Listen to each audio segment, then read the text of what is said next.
Well, good evening, ladies and gentlemen. I'm John Baker. I'm a senior executive partner at Gartner. Gartner is an advice and research company. It's a global company. We've got about 15,000 people that work in Gartner. We're in every sector of the economies around the globe. We have a niche specialty in information technology, but I would offer we've also expanded into many other markets now, and we bridge information technology into finance, into human resources, into supply chain. And so that's just a little background on the company. And my role as a senior executive partner is to provide advice, to coach, to assist clients as they work through really challenging and complex issues like we're all experiencing with COVID-19. So I appreciate Simon's invitation to speak to all of you tonight. And I also want to thank Patty Walker. She was instrumental in connecting Simon and I. And so to all of you in the Arizona chapter of the Society for Information Management, it's an honor to speak to you this evening. As Simon mentioned, and I think this is an important way to start a conversation now. These aren't just icebreaker comments, but I trust all of you are healthy. I trust your families, your coworkers, your teammates, the communities you live in are staying well and working through this really challenging time that we're experiencing. The environment that we find ourselves in is unique, and I'll talk about that uniqueness in a little bit. And one of the techniques that I recommend to the people I advise as a way to work their way through it. But in terms of my background, I came to Gartner after a career in the Army. So I served in the Army for 33 years. My final assignment was as I was the commanding general of an organization that provided all the Army's global networks. So I had soldiers and Department of the Army civilians all over the globe where the Army has a presence, and it was my responsibility to provide communications to the furthest reaches of the battlefield all the way back to here in the United States. And that was a really phenomenal opportunity, but I would also offer a lot of the environments that I was working in and providing communications for and supporting the forces in had some of the similarities that we're experiencing now with what we're all seeing with COVID-19, and I'll bring that into the discussion as well. And as Simon mentioned, and as Mary mentioned, and she was setting the conditions for this, please feel free to interrupt. This is going to be interactive. I certainly have a number of slides that I have comments I'll make to you about, but we can go as fast or slow as you want through the content. It's really about informing you and answering your questions that you might have. So Simon, if you can go to the next slide, please. And then just build it. So this is a slide that I modified. And the things that you see highlighted on there are important. So the slide came from a magazine called The Lancet. The Lancet is a medical journal. It's been published since 1823. It's very well respected. Articles in The Lancet have to be peer reviewed before they are published. Well, if you look at the date, it was published on the 9th of March. And if you go back to the beginning of March, by that point, we were all hearing a lot about this a virus that was coming from Asia, from China, and we were seeing a lot of information in the news. But what we weren't seeing was what that was going to do potentially to the environment that we were all living in. And this was one of the first charts that I saw that tried to explain that in a way that really anybody could look at and take some insights away from. But what I wanted to do for our clients in Gartner, with my team that I work with, was then represent it in a fashion that they could digest and do something with. So when you're dealing with really challenging environments, one of the techniques that you can use is to frame it in a way that it's digestible. And in this case, what I recommended the team and that we adopted was we broke the environment that this chart reflects, which is the pandemic waves that are occurring. And if you look at 0 on the left at the start of the X and Y axis, that is essentially the end of November and early December of 2019. And then you can just count, off the numbers to see where we are today. And one of the things that you do when you frame it in a way that it can be worked in a planning scenario. So what we offered was, we don't know how long this pandemic's going to go on, but let's make an assumption that it might go on for 18 to 24 months. And then let's work our way back. What do you have to do right now if you're in that kind of environment? And what do you have to do for how long to establish an environment that you can sustain support in? And so we assess that's probably, in the 3 to 6 month range. And when we put this chart together, as you can see from at the top of the Y, where you see 16 March 2020, that was a moment in time when I sent this chart to one of my clients and I said, okay, here's where we are on the 16th of March of 2020. We are in the near term planning process of trying to work through how to set conditions so you can maintain your organizational integrity as you go forward.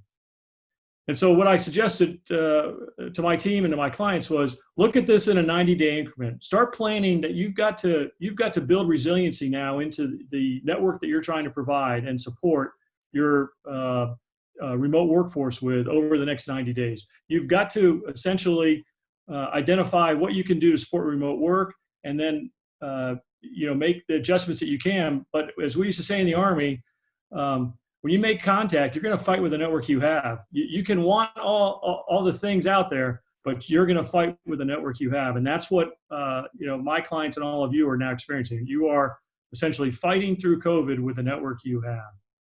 The next planning horizon then, to keep this in a framework that could be managed, was let's look at the midterm and think of the midterms essentially June of 2020 out to about December, to the end of the calendar year.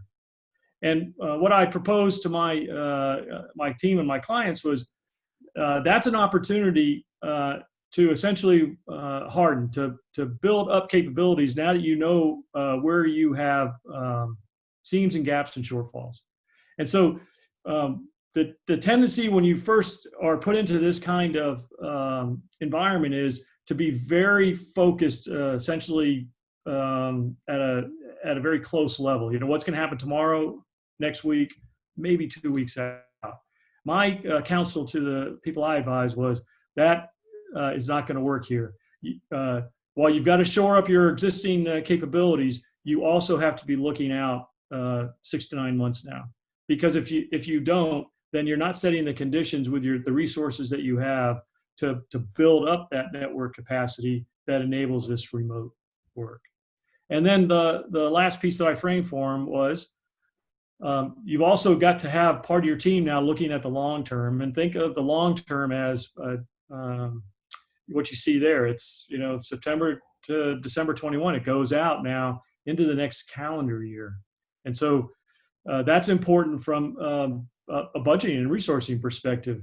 And what do you assume you're going to have in terms of capability to sustain this environment now that you've been moved into, which is remote work?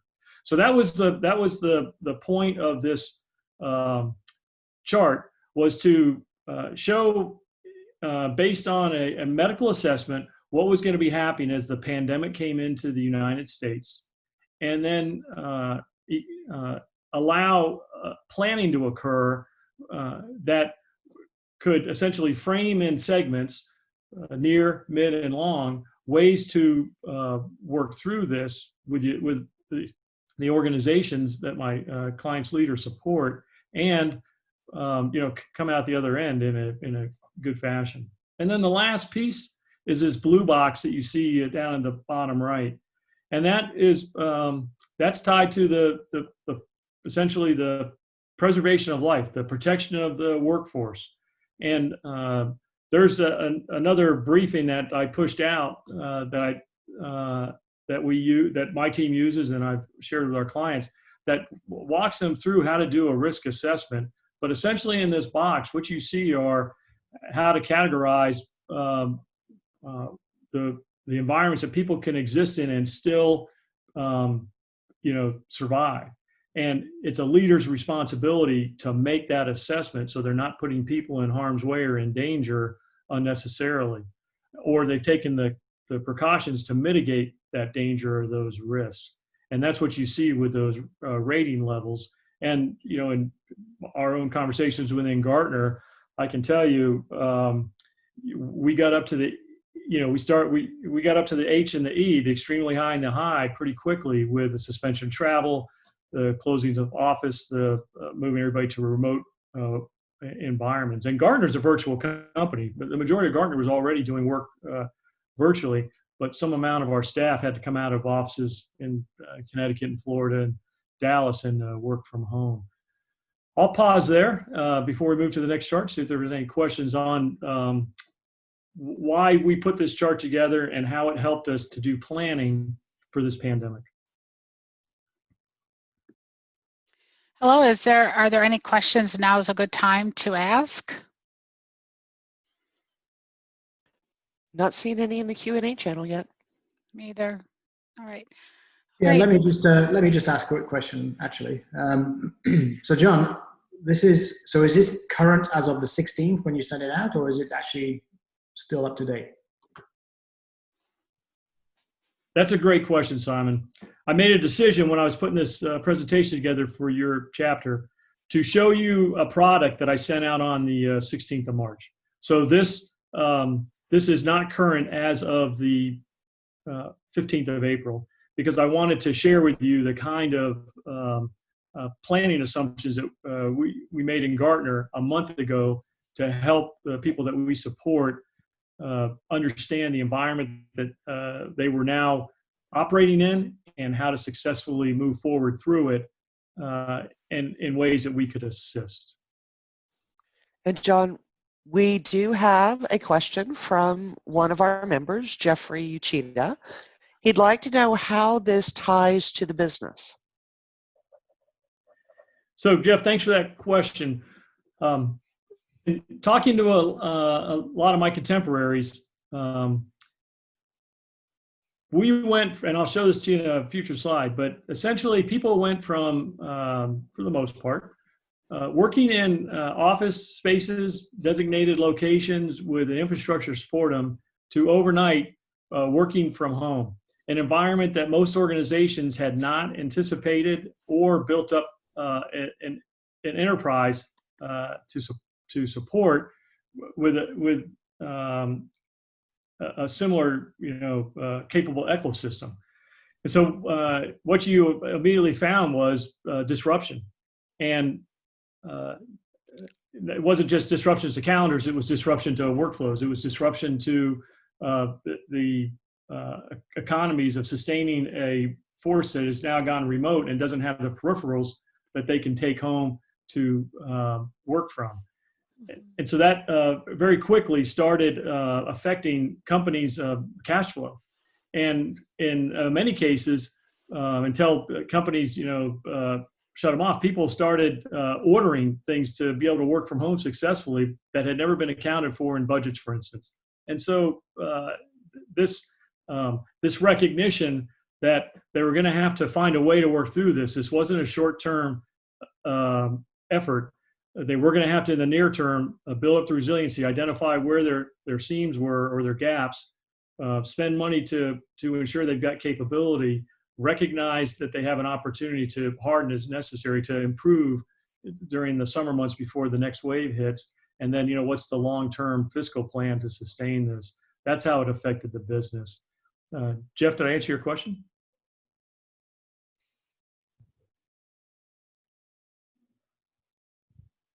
He said, yes, thank you. Great. Okay, I'll pause and I'll let Simon advance if there's no other questions on this slide. Doesn't look like it.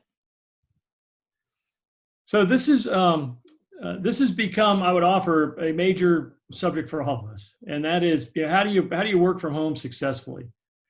And if you look at that quote from Bloomberg, and to my previous comment, we literally went from the majority of people in the world working in spaces that were designated but not their home to being at home, and now a majority of people working from home.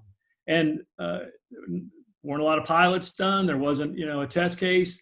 There was a proportion of the population in our country and around the world that were already working virtually from home, but it was small, and in many cases in the single digits, to where we are today on the 15th of April, where everybody's at home and a lot of the work is shifted. And so at Gartner, because again, virtual company, we've been working from home for a long time.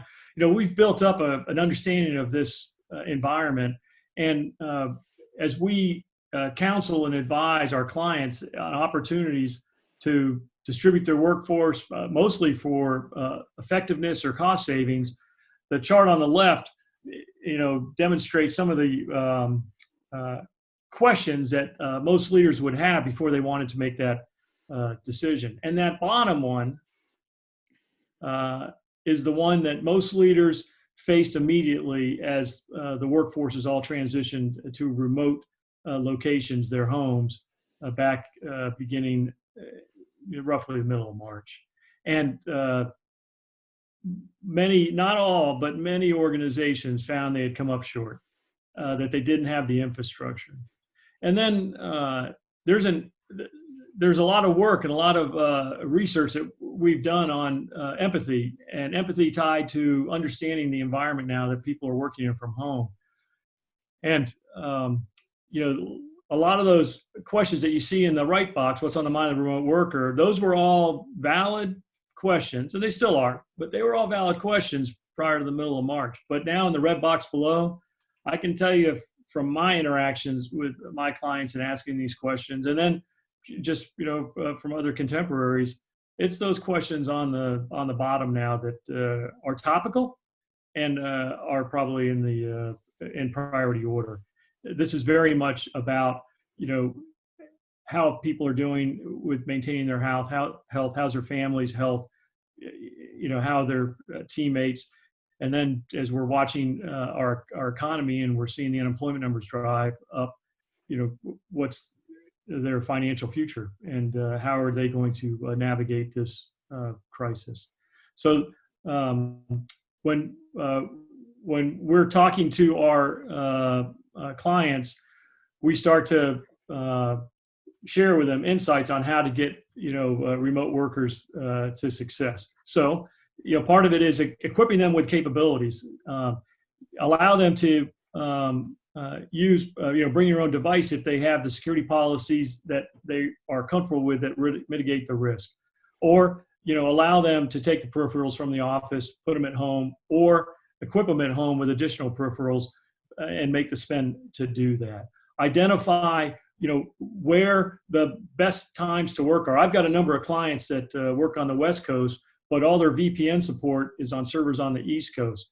They usually cannot gain access and reliable bandwidth until the middle of the afternoon, when their East Coast partners are going home for the day, and it frees up the VPN support. And so, designating organizations, the people into A and B shifts, and working, essentially off hours. So that's on the left side. On the right side, we've had a lot of discussions about how to, work in an environment where people are still productive. One of the vignettes I shared with a client recently was, they've essentially taken their DevOps model and taken it home, and it's actually working. Self-forming in teams, they're working very quickly with the collaboration tools they have. They're watching their production go up, and it's in many cases because they still want to feel valued. They still want to be able to contribute. They have more time now because they're not commuting. They're finding times at home where they can actually get a lot of this very detailed intellectual work done.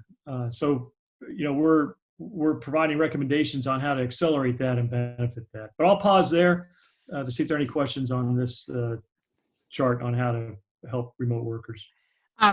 John, before we before we bring up any questions, I'm on the fly. I'm playing with doing a poll. So let's see if I'm doing this right, if it comes in. All right. I've just launched a poll. Excuse the bad English, but who found they were 100% prepared for all of their employees to work from home? Just give it a few seconds here.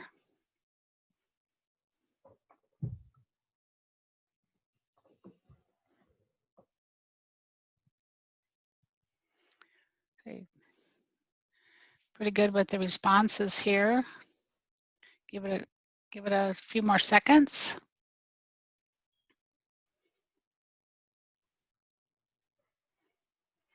All right.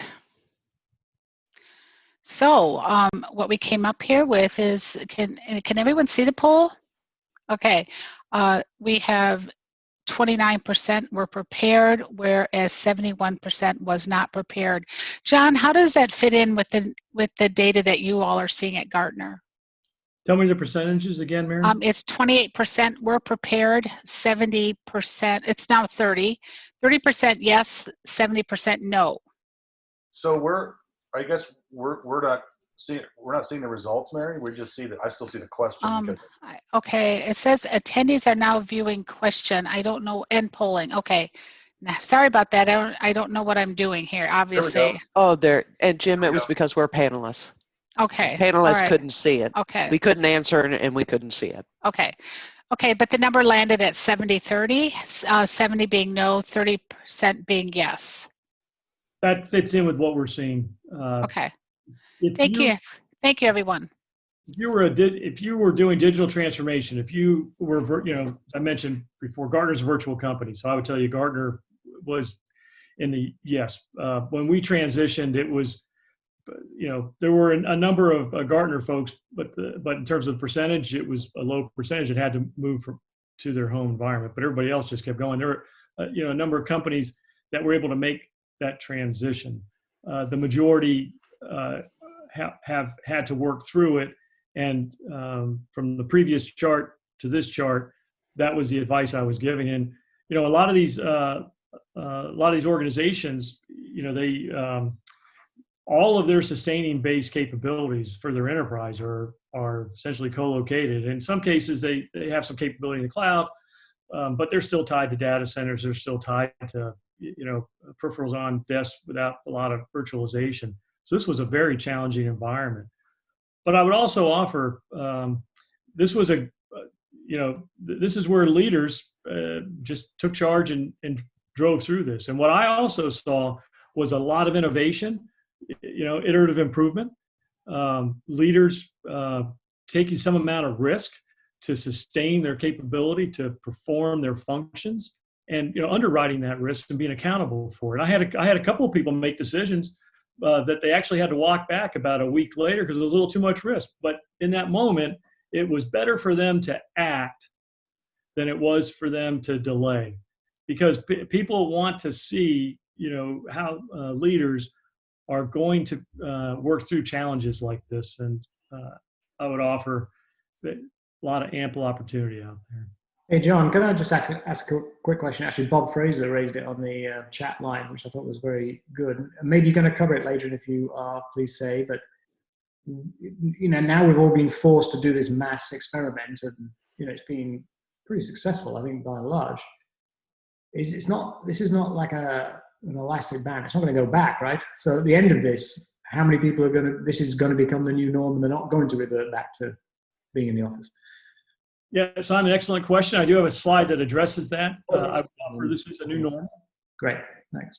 In fact, one of the people I advised, I shared with them some research on accepting a new normal, getting to a new normal, and his organization, that's what they had already nicknamed this, is their that's how they task organize. This is Operation New Normal.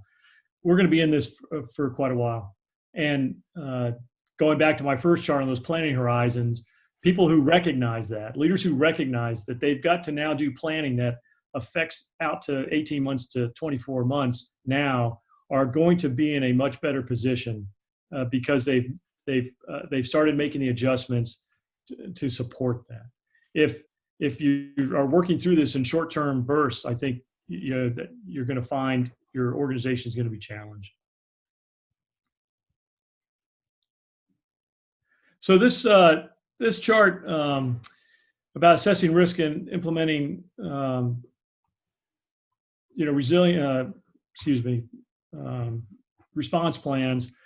The chart on the top, VUCA, stands for volatility, uncertainty, complexity, and ambiguity. That's a term. That's an acronym that actually originated out of the Army. I told you my background was a career Army officer.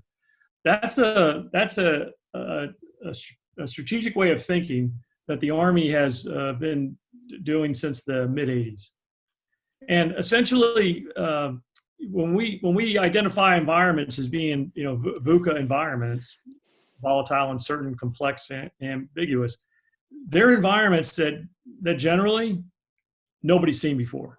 And so all of their experience, all of their presumptions, all of their biases aren't gonna support them very well as they try to work through the environment that they found themselves in. And COVID-19 fits that description. It's a VUCA environment because it's so volatile. The ground is shifting constantly under our feet day to day. We're all learning together as that ground shifts. It's uncertain. You see the projections on like the wave chart I was showing you. We're watching the news. They project at this level, then they project at the next level. There's a level of complexity here that is challenging everybody in every sector. And then it's ambiguous. And again, your experience is helpful, but it's not going to provide all the answers because of the environment. So explain to the people I advise that this is a VUCA environment, but there are opportunities. And when you're in an environment like this, a lot of people are learning, but if you learn quickly, if you identify where you can seize some opportunities to accelerate or opportunities to improve, take them, because they're going to be fleeting. And if you don't make those adjustments quickly, then you're going to be challenged. The chart on the right talks about how to do a risk assessment process that is circular and continuous. And what I'd offer to all of us is we're all in this risk assessment process now on a continuous basis. It's a 24/7 tempo, and because it's at that level, level of speed. All of us are having to constantly check our environment, constantly work the hygiene actions that are recommended, constantly look out for our teammates and our contemporaries.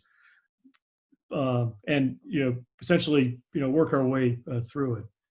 But again, one of the recommendations is, as you're recognizing the challenging environment, also plan through it. And that's where you see the build resiliency, the stabilize transformative opportunities, and build sustainment. Again, the timelines now for this chart reflect that this is very much active. This is between April and June. Then you're into June and the summer months, and I'll explain why in a minute as we face the next wave. But there are opportunities here. But you've got to be able to essentially what we used to describe from my background. You've got to be able to see the environment, and so we've got to be able to see what COVID-19 is doing. So that you can make these adjustments to remote workforce, to how you're going to support the remote workforce. You've got to recover from that. You can't be unbalanced forever. You've got to figure out a way to get some stability in improving how you're going to connect remotely, how you're going to sustain your workforce, how you're going to mitigate the risk to them. And then how are you going to, if you're in this environment, to Simon's question, and I'm offering that we might be in this environment for a while, how are you going to rework your budgets to support it? Because, again, things I've told the people I support, the budgets that existed on, say, the 14th of March, those budgets don't exist anymore. Those budgets have all been turned upside down because of their environment that we're supporting. So you have to literally go back and revalidate assumptions, identify facts, work in planning factors, and then continue to go forward. I'll pause there. I've got one last comment on this chart, but I'll pause there to see if there's any questions. Any questions? Not seeing any. So just the last piece, and it's the banner at the bottom. Organizations will come through this, and organizations that identify the opportunities, as I've mentioned a couple of times, will come out they'll come out better. They'll come out in good shape.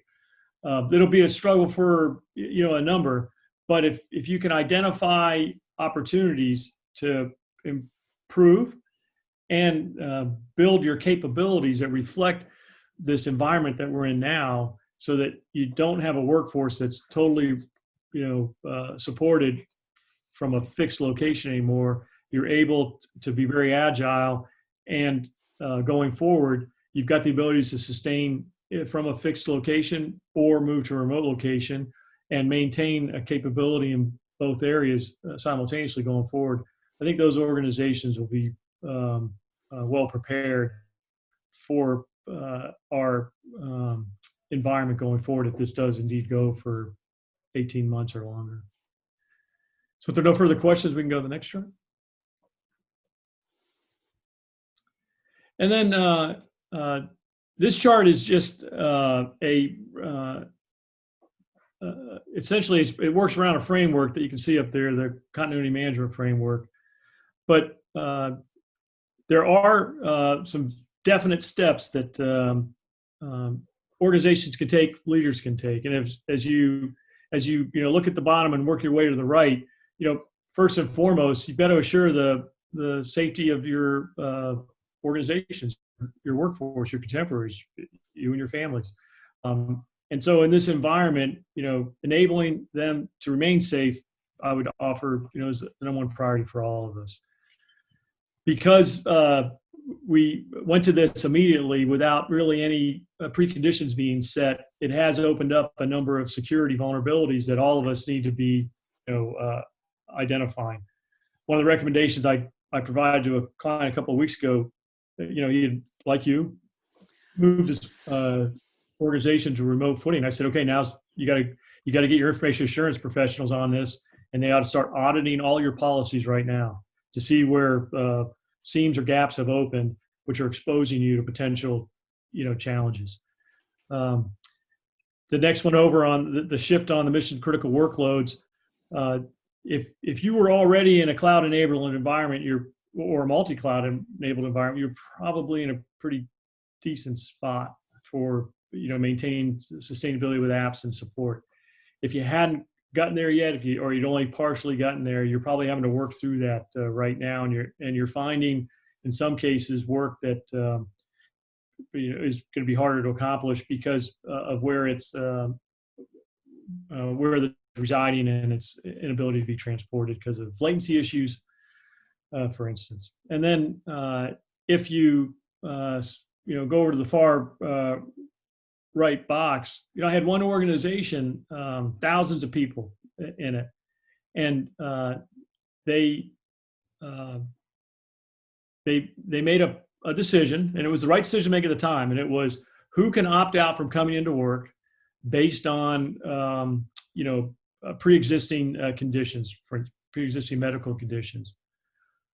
Well, in one case, every single person in this one really critical part of the facility identified pre-existing conditions, and they had to shut the facility down. The problem with that is that facility is the only one of its kind that supports this organization, which is in the Department of Defense. And without it, another capability can't be used, and it's a life-saving capability. So that organization had to, I told you earlier, sometimes it's more important to act, even if you don't have all complete information. So they acted, but they had to walk that decision back a week later, and they're still dealing with that effects because they've got to get that facility into a place where it can stay open, even with a limited workforce. But to account for that level of high absenteeism is critical. In another conversation I had, I told folks, this is a team sport. And while they might have a limited pool of individuals, this is the time to now be creating agreements so you can have associates come in and help, other teams come in and help, so that you can work through this if all of your individuals end up ill or unable to come into work. So that's how I discussed in terms of working through the recovery and then maintaining a restorative posture. I'll pause there for any questions. Hi, this is Mary. While we're waiting for questions, gonna try another poll.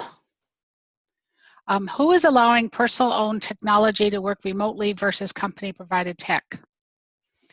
Yes, some, no. And I actually have a question. Go ahead, while we're waiting for the poll. Oh, well, I figured while people are answering, I could throw it out there. No, guys, no, I said do that while we're waiting for the poll. Oh, sorry, misunderstood. No. So one of the things that I've been struggling to rationalize in my head is the idea of a pandemic is not new. And the idea of a pandemic hitting the US, of course, my dogs are going to start barking right this second. The idea of a pandemic hitting the US is not new. And so how could an organization with such a critical function supporting the DoD have not even considered planning for something like this? It boggles the mind for me. So throwing that out there. No, that's good. That's a valid question. I would offer all these organizations do contingency planning and do assume that they are going to be in an environment where the entire facility is going to shut down. I think the challenge becomes people usually put time frames on that. Okay, we can lose, if this facility has to shut down because of a natural disaster, say a flood, we have so much capability that will sustain us until we can, drain the facility and, restore the electricity.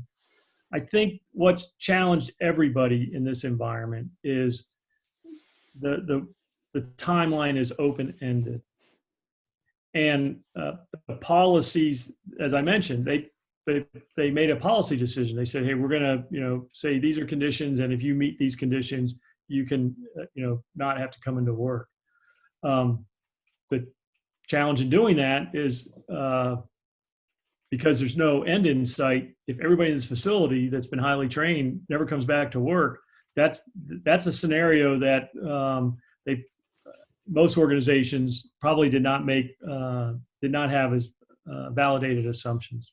That's why it's a VUCA environment, because the ambiguity in allowing people to think through this ahead of time probably, in cases like I'm explaining, fell short. Does that answer your question, Stephanie? You're on mute. Yeah, I'm the worst. I put myself on mute and start talking. I keep looking at the last several years where there's been conversations going back actually more than several years, many years, talking about these pandemics and how, while there's been bits and pieces of warnings, right, like SARS and others in the past that didn't get as big as maybe anybody ever thought they would until now. But there's been warnings that this could happen. So I'm sorry. I used to do disaster recovery years ago. I know where you're coming from. And traditional disaster recovery is you have a backup, right? You've got this site. If it floods, you switch over, right? I live in the cloud now where it's in the cloud. I don't have to care. But in a pandemic situation, it's everybody. So how, I'm still personally trying to wrap my head around how do you come back from something like this when, like you say, there's no end in sight. Who knows what the world is going to look like, because what normal was is not what normal is going to be. So that's kind of where my my head is circling right now. So I think I agree with your with the points you've made. There are going to be a lot of questions on how. If you look at the last 20 years, there's been 4 epidemics or almost pandemics between H1N1, SARS, Ebola, and now COVID-19. Just in the last 20 years. If you were to go back from 2000 to say 20 years prior, you didn't see that kind of activity between, say, 1980 and 2000. So there is an you can make an assumption. Well, not an assumption. Over the last 20 years, we've had 4 events like this. I think a lot of planning assumptions go into mitigating steps, but when those mitigating steps start to fail, you've got to be very quick to make adjustments. Dwight Eisenhower, it's not a verbatim quote, but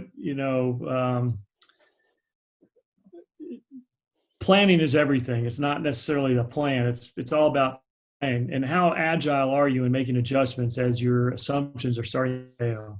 And that's what I've seen. A number of assumptions people made started to fail, but they started failing at such a rapid rate, it was very difficult for organizations and leaders to adjust. Some have, some continue to, some I think are still challenged. But to your point, yeah, there's a book from the I think the early 1990s, Guns, Germs, and Steel. I mean, there's a whole chapter on pandemic planning. and I think the quote you were looking for was, "Your plan only lasts as long as the first battle." Yeah, that's a good version of it. Yep. Yeah, Something like that. It's actually no battle plan survives contact with the enemy. There it is. I knew it was something along those lines. Well, and when the enemy is something that you can't see, Well, you can't wasn't it a box battle. Yeah. The plan is only as good until you get hit in the face. Anyway, that was one of the boxes. So I think in the interest of time, we'll move on. But very interesting topic. But I do think that obviously we've been through global pandemics before, right back from the plague up to Spanish flu and all that stuff. And I think humans are naturally social animals. I think they'll eventually get back together, and it'll probably revert pretty much to the status quo. Now, that work habits maybe not. But this poll here, I was very glad that Mary did this for me. So in my day job, as you know, I'm cybersecurity. So this kind of thing really concerns me, right? Where all of a sudden you've got people who are now using personal technology for accessing their corporate resources. And, a lot of this stuff's being thrown in kind of last minute. So just be very aware, your IT leaders in the field, just be very aware that this is opening up, the threat envelope big time. So just make sure that little Johnny who's playing on that computer that you're about to connect into your corporate resources isn't about to load malware into your networks. Okay. And well, and not to mention that despite in addition to all the traditional stuff, Simon, I'm just even on a personal level seeing such a massive uptick in spear phishing and absolutely. We've seen PayPal. Somebody was trying to reset my PayPal password the other night. I mean, I've just seen a real uptick. Yeah. People, you got more people at home with time on their hands. Yeah, they don't call them bad guys for nothing, because they will exploit every natural disaster, every horrible situation, and they're doing it right now. So, yeah, including ransomwaring hospitals and health organizations. Yeah. Yep. No bans. Right, John, let's carry on. Thank you. Okay. If you can go to the next chart, Simon. And so, again, this is an environment where you've got to optimize your spending plans and work through reduced budgets. We're seeing the greatest impact is at the local level, local government level, state government level. They have to balance their books, every year. They're, tax revenue based, revenue streams. And so, as we are working through how to assist our clients in those environments, but I'm offering this to even the ones I support in the federal sector, they've got to identify what their cash flow is. They've got to go back and look at all their contract language to see where they have some leverage to make adjustments with their suppliers or their vendors or their supporting contractors. And then they've got to prioritize, and they've got to communicate. You know, I'll show this at the very last slide, but in a crisis like this, candor and frequency of communication are key. There's no such thing as over-communicating in an environment like this. So having a constant dialogue that helps people understand, you know, your fiscal position and, you know, where you're trying to get to and still be solvent and viable, that's, you know, critical. And everything's on the table. There isn't anything that can't be reviewed. But then again, it comes down to how are you going to prioritize? And, you know, in talking to this group, and obviously a lot of the content is tied to information technology. What people are finding is their information technology providers are worth gold right now, and they're the reason organizations are keeping, you know, their head above the water and sustaining. And in many cases, while it's painful to have to prioritize, they are probably going to have to make some reductions, but they're going to have to do it with the lens of improving their enterprise capability, their information technology enterprise capability, knowing that the environment does not get better, that this is a new normal. They're going to be in this for a while. And the inability to recognize that will probably be very costly for organizations. And so this just is a stair step through in short order, you know, 4 top recommendations we make to our clients that are challenged with having a spend plan that can survive contact with this environment. I'll pause there for any questions. Hi, John, I've got a couple of questions here. One of them is are we seeing or planning for any PTSD? Do you see that on healthcare workers and employees who have had relatives, friends, et cetera, you know, pass from COVID? Are you guys hearing anything about that? I am. I can tell you I am. I'm having conversations, and we've made that a central part of our discussions in helping people recognize that they're going to have to realize that if they've never done grief planning before, that is something that is, you know, elemental now to this environment. They're going to have to recognize, because of the numbers, that they are probably going to have people that they know or people from their organization or family members that are going to become ill and you know, God forbid, pass. And so their HR policies have to recognize that there has to be a consideration of adjustment on how you then support those individuals, those family members. So absolutely, we're having those conversations. Thank you. Second question, what insight do you or Gartner have on the infrastructure weakness, the public infrastructure weaknesses? You know, seems the network is struggling, you know, public tools are crashing, you know, et cetera. Yeah, Mary, that's a great question too. So 2-part answer. Just about everybody is now reliant. In the Army, we used to call it the last tactical mile. So it's from, you know, the fiber head, you know, to your foxhole, in this case, your house. What I'd offer is the major telecom providers are sustaining capability. They're now throttling and metering based on usage, and so based on peak times, you know, they've got those in their contracts that, you know, we are, you know, aware of. So that is happening. So people are now, you know, having to compete for bandwidth at their home in ways that they didn't before, because many more people are doing remote work. But if you look at where the major telecom companies, you know, do their spend in terms of capital expenditures and operational expenditures, if you look at the major telecom companies, they're usually in about the 50 percentile. they're in a much better position than just about any other industry in Mhm. terms of what they do to invest in maintaining their supporting enterprise for really challenging environments. And where there are issues, it's because or individuals or organizations did not anticipate that so much was now going to be done from a remote location, and the bandwidth available per household may not be sufficient to what they're trying to support. And then the other piece is, if you had your apps, your most critical apps, based on the code they're written in, and they are viable and they're working in cloud environments, then you're in a good place.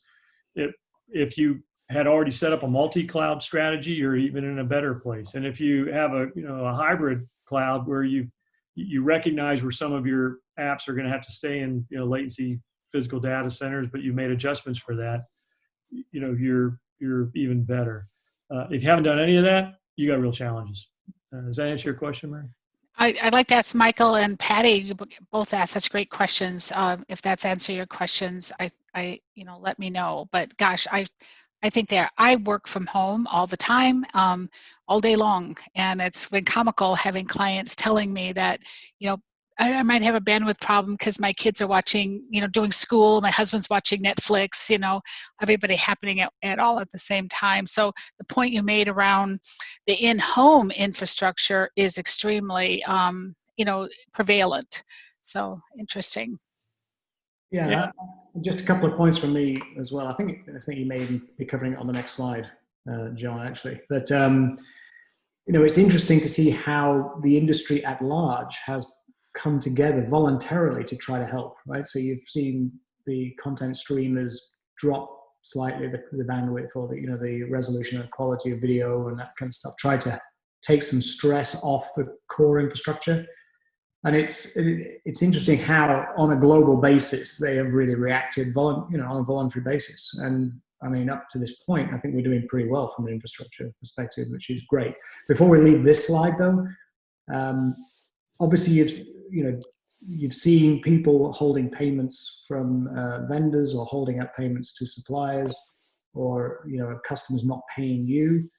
And I would really stress that last point that John's made here. Communicate, right? We've had those conversations. If you actually have those conversations up front, you're going to get an understanding ear. Just don't leave people, in the dark and don't communicate. Talk to the people. You'll find them very responsive. It has been our direct experience in our company. So That's a good point. Thank you, Simon. thanks. So Simon asked this question early on in the briefing, and I said we'd get to it. So in this new normal, as you can see the chart on the left, the recognition we have is that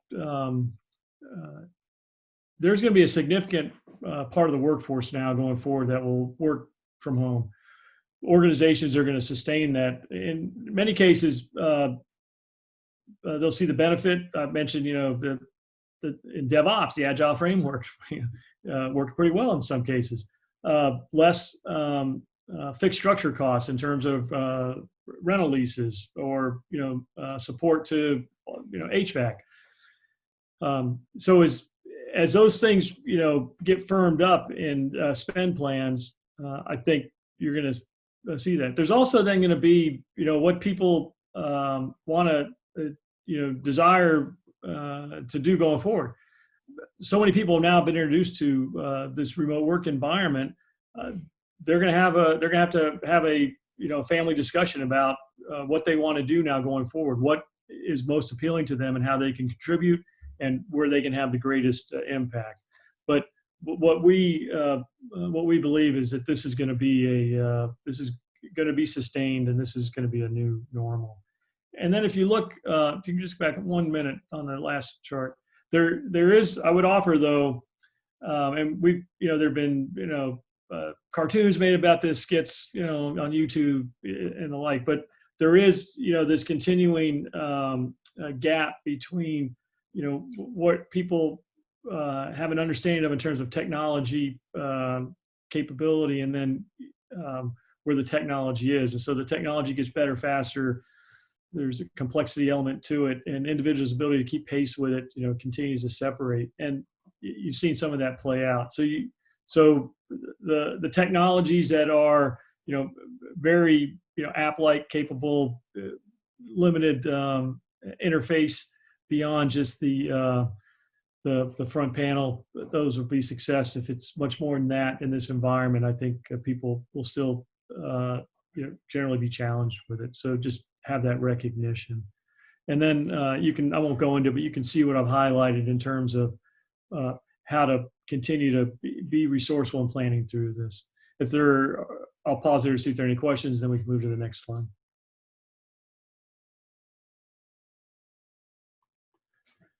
Okay, Simon, I think we can go to the next one. And so when I was asked to talk about this subject, and I was in my initial discussions with Patty, one of the things I mentioned to her was as hard as we're finding this environment right now, it will get harder in the autumn if we have a second wave. And if organizations, if leaders aren't anticipating that there's going to be a second wave of a pandemic, then the lessons learned that have been so hard won over this last month are not going to be utilized. So plan for a second wave of this pandemic. If it doesn't materialize, I will be eternally grateful. But all my planning assumptions are based on that there will be a recurrence, and we're going to have to, adjust for that. And now you have the time. Now you have the time to set conditions for success. And if you look at that digital remote work strategy on the right in terms of the topical recommendations, all those are sound. And if you are doing those, and you are able to resource them, and you're able to train your workforce to work inside that environment, when the next wave of the pandemic hits, and you have to go back to distributed, operations, remote work from home, you won't have 2 weeks of learning curves that you have to experience. You'll experience it over 24, maybe 48 hours, but it'll all settle out very quickly. But just recognize that you have this window of opportunity now to do this review of what didn't work, make the adjustments, resource it if you can, and set the conditions for success, and be ready to go. I would offer be ready to go by August. And whether that means you have to distribute your workforce again, go to remote conditions on 1 August or the last day of August, if you have that as your planning timeline, and you have that date that can be flexible, then we can shape. I'll pause there for any questions. Before we jump into the questions, I'd like to introduce another poll. Who's leaving the meeting more informed, driving them to adjust their 2020 plans in response to COVID-19's longer term impact? Basically, this is the first time that they felt is this the first time you've realized this is not over yet?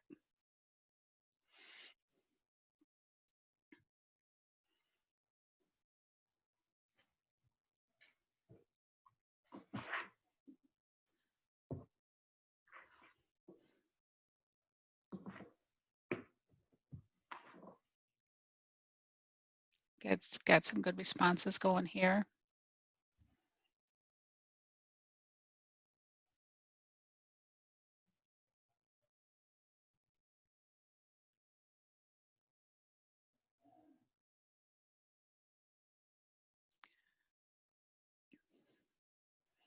A lot of maybe needs to look at it going on here.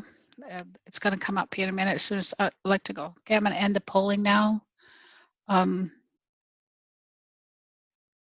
Share the results. You can see that many people minimally realize that they need to look at it. And yes, for sure. I think this is an incredible time. As John has said, you have the time now to minimize, or at least not have it as tremendously impactful as it is now the next time this is going to happen. And all of the authorities are telling us that it will happen. And it was really interesting to hear Gartner's take on it. Thank you, John. Thank you, everyone, for your poll answers. Okay, Mary. And then Simon, if you can just go to the last chart, and I'll wrap up. So from my initial opening comments, in this really challenging environment, I think if you can frame the situation in ways that allow you to continue to move forward, near, mid, and long-term planning is key here. And then take those necessary steps in the near term, right? You've got to do some work on building resiliency right now. You might still have some people that are disadvantaged in how they're able to connect. But, recognize you've got an opportunity to set the conditions to have a much more successful transition to remote work in the fall if the second wave of the pandemic hits. And then recognize you still have to do resourcing to sustain this potentially for 18 to 24 months. So, frame the situation. That's the first takeaway. The second is, and I've mentioned this, you're in crisis communications, and be clear about the risk and clear about what you know and what you do not know. Candor is everything here. You build your credibility. One conversation going to lose your credibility the same way, one conversation time. So just be clear. If you know something, share it. If you tell people you don't know it. And then constantly communicate. Communicate as many mediums as possible, over the phone, via this channel, on Zoom, email, however you can see best, but communicate continuously to your teammates, your workforce, your contemporaries. And just the last piece where we started, please stay healthy. Your wellness is everything, your family's wellness. And so know that Gartner is sharing a lot of the content. I've mentioned Gartner's research continuously throughout this presentation. It's world-class. Our analysts they're brilliant. And we've put a lot of that on our front-facing website that's available to the public for free. So you can make your way there and use it. And then I talked about the VUCA environment. There's a great video from General Retired George Casey. I used to work for him at one point, but he has about a 3-minute video that really discusses in much more detail what a VUCA environment is. I'd recommend you give it a view. And last, thank you for the honor to talk to your chapter tonight. I really appreciate the invitation, and I appreciate the questions I received. I thought the polling Mary was doing was awesome and very informative. And Simon, thank you. Great. I'm going to give it back to Simon to ask everyone to start asking questions, and I'll be on the lookout to open up people's ability to talk. Thank you. Yeah, there is one question from Jeff Sheets, just came in. Okay. Is the recording going to be available to us? Says Stephanie Corsi is going to answer this question live. Oh, cool. Well, As a live. Well, we will have the recording. We just need to figure out where we would put it, I would assume. Yeah. Just if I could pipe in there, what I was going to offer, I have a graphic artist that edits, and I'll just have her do some quick editing to put our logo on the front of it and clean up some of the stuff where I had the recording on a little too soon. And then we could make a decision. Maybe we could put it up on, our Slack channel. I don't know. Jim, what can we do with it that's more private instead of public? Well, certainly we can put it in Slack. It's just a question of, how we have the link and how reusable the link is elsewhere. So we'll have to look at that a little bit, I think. Jeff, we're going to make it happen because But that's the purpose of recording it is to make it available. So we got to make it available. Other sim chapters have asked for this material as well, and I'm sure we're going to take advantage of their material. So obviously these things are a little lengthy in storage, so we just have to work out the best mechanism of sharing that. We'll certainly make it available. Yeah. With Gartner's permission, can we share the deck? We have a PDF version of the deck that we will share. Mm-hmm. And that we will put in Slack. John, is there any limitation of us posting this, from either YouTube or on our website or any public place? Just want to make sure we know the limitations and be respectful of Gartner's rules. Sure. I know the PDF content that I shared would you, Mary and Simon and Stephanie and Patty, you can release that to your chapter members. Let me go back and ask the question about the recording and Okay. where it can be posted to the Gartner Ombudsman. Okay. Thank you. Okay, great. Well, John, thanks so much. I mean, there's a lot delivered in that talk. Some very interesting points. I think the real big takeaway there, I think, is don't think this is over. You know, there is a second wave, but that gives you the time to plan. You know, we've all been thrown into the situation. Some of us were just more naturally prepared, perhaps, just the way their business is organized. Others, they had to scramble, and they're having to paper over the cracks, particularly in security, I think, because, you know, we've left some gaping holes open, I think, in certain circumstances. But, you know, you're going to have the summer months, and particularly here in Arizona, you know, where, you know, just the sheer heat during the summer, I'm sure, is going to extend that or delay that second wave. But we do have time, so make use of that time and be prepared, I think. So this is the first time we've tried one of our meetings. Sorry we couldn't provide the food. I know the food is a great draw for most people, and it's excellent. We will get back to that. But it is the first time we did this over this medium. We were kind of going, you know, it's the first time we've tried it. I hope it was okay. Thanks so much, Mary and the team. I know you've put a lot of work into making this a success. We are going to survey the team to get your feedback on how it went, any suggestions for improvements, all very welcome. So that's, look out for that survey. It will be coming. It's in the chat right now. And I'm about to put it in the general feed in the Slack channel.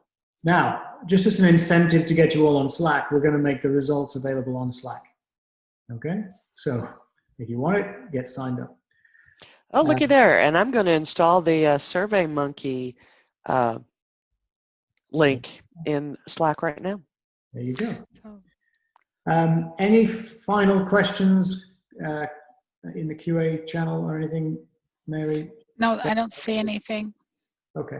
I want to make sure that that we publicly go on record expressing appreciation to Patty and John, Patty and Tamara for finding this fabulous, Absolutely. relevant, you know, content, and John, I really appreciated the content as well as the calm manner of which you presented it. That's military training for you, I think. We saw that evidence. Thank you so much, John. That was really good. Privilege to meet all of you, and thanks for what your society and your chapter is doing here in Phoenix. And let us know how we. Yeah, so that leaves it just to me to say thank you so much. Really appreciate your attendance. A lot of you stuck throughout the entire session. Really thank you for that. We'll probably be doing a similar session, obviously, next month. Look out for details of that, and I'm sure Patty and Tamara are already working on great content for that as well. Thank you all. Please stay safe. Let's keep the SIM family healthy, and we will see you in about a month. Okay, thank you. Thank you, Simon. And everyone, when the survey comes out, I don't know if we included it in question, if there's something that we could do from an administrative side of the session.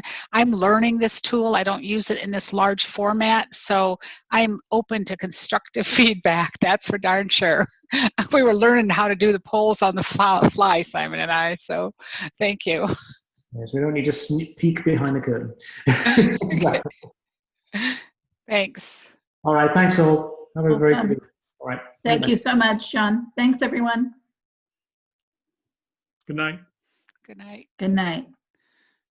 Ending meeting.